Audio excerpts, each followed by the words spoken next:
J'étais là, assis dans mon vieux fauteuil, les yeux perdus dans le vide. La télévision était éteinte. Depuis longtemps, elle ne me servait plus à rien. À quoi bon l'allumer? Chaque chaîne n'était qu'un défilé de mauvaises nouvelles, des guerres lointaines au drame de l'autre bout de la rue. La radio, elle aussi, restait muette. Jadis, la musique m'apaisait, mais aujourd'hui, elle m'agaçait. Trop de bruit, trop d'énergie pour un cœur fatigué. Dans ce silence, ma seule source de réconfort, ce sont eux, mes 6 chiens. Ils sont tout ce qui me reste de stable, de doux. Chacun d'eux semble comprendre quelque chose de moi que même les humains ne saisissent pas. Il y a Gus, le plus âgé, qui pose souvent sa tête sur mes genoux comme pour m'assurer que, quoi qu'il arrive, il est là. Et puis Bella, si vive, qui insiste pour m'amener sa balle même quand je n'ai pas la force de jouer. Ils remplissent l'espace avec leur respiration, leur mouvement, leur regard, si pur, ne demande rien d'autre que ma présence. C'est une forme d'amour inconditionnel que je n'ai jamais trouvé ailleurs. Je leur parle parfois,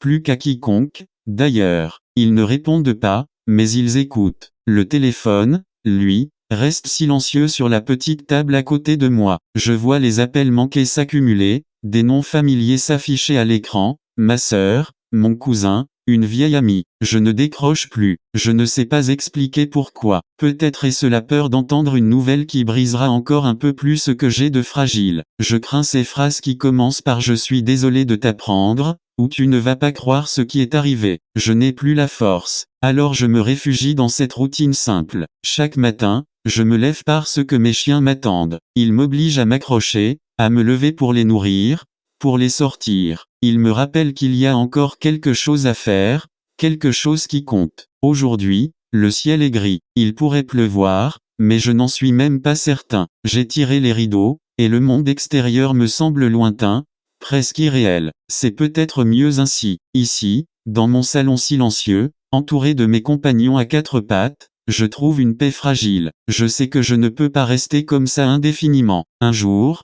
je devrais répondre au téléphone. Je devrais ouvrir la porte, écouter la musique, faire à nouveau face au tumulte de la vie. Mais pas aujourd'hui. Aujourd'hui, je suis là, assis dans mon fauteuil, avec mes chiens. Et c'est tout ce dont j'ai besoin pour tenir. Les jours se succédaient, monotones et semblables, jusqu'à ce matin-là. Je ne saurais dire pourquoi, mais quelque chose avait changé. Peut-être était-ce la lumière qui filtrait à travers les rideaux, un rayon timide mais insistant, ou bien la manière dont Bella, ma chienne si vive, s'était assise devant moi, la tête inclinée, comme si elle voulait me dire, ça suffit maintenant, il est temps de bouger. Double guillemet fermant. J'ai poussé un soupir, un de ces longs soupirs qui nettoient l'âme. Pour la première fois depuis longtemps, je me suis levé, non pas par devoir, mais par envie. Je suis sorti avec les chiens, comme d'habitude, mais cette fois j'ai pris un chemin différent, un sentier que je n'empruntais plus depuis des années. L'air frais de l'hiver piquait mes joues, mais je me suis senti vivant. Gus trottinait à mes côtés, ses mouvements lents, mais fidèles. Les autres chiens couraient devant, excités par cette nouveauté. Le sentier longeait un petit bois, et au bout, il y avait une clairière. Je m'y suis arrêté, simplement pour respirer. C'était calme, mais ce n'était plus un silence lourd et oppressant. C'était un silence doux, un silence qui laissait place à mes pensées sans les écraser. Je suis rentré chez moi ce jour-là avec une sorte de légèreté. Ce n'était pas une transformation radicale, non, mes douleurs et mes peurs étaient encore là, tapis dans l'ombre. Mais quelque chose s'était fissuré, comme une fenêtre entr'ouverte dans une pièce fermée depuis trop longtemps. Cette ouverture a tout changé. Le lendemain, j'ai répondu à un appel. C'était ma sœur. Sa voix tremblait d'émotion, entre le soulagement et une légère colère retenue. Tu vas bien? Ça fait des semaines qu'on essaie de te joindre. Je lui ai répondu que j'allais mieux. Pas bien, mais mieux. C'était vrai. À partir de ce jour, j'ai commencé à reconstruire, pierre après pierre. Je me suis autorisé des petits pas, une promenade plus longue, un repas préparé avec soin,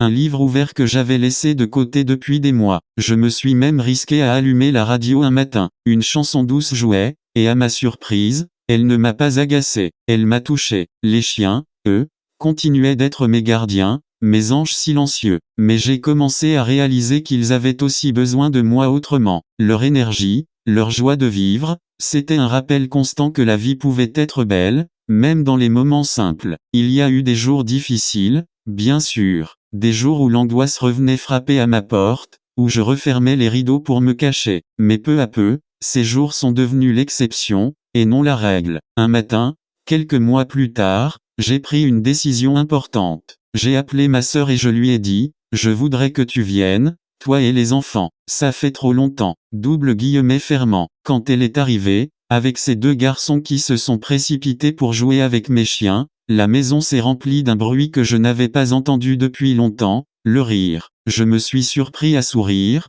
puis à rire moi-même. Ce jour-là, je me suis souvenu d'une vérité essentielle, la vie est imparfaite, difficile, mais elle continue de nous offrir des instants de lumière. Et ces instants, ce sont eux qui nous sauvent. Petit à petit, je n'étais pas guéri, et je ne le serai peut-être jamais tout à fait, mais j'allais mieux. Et dans ce mieux, il y avait de l'espoir.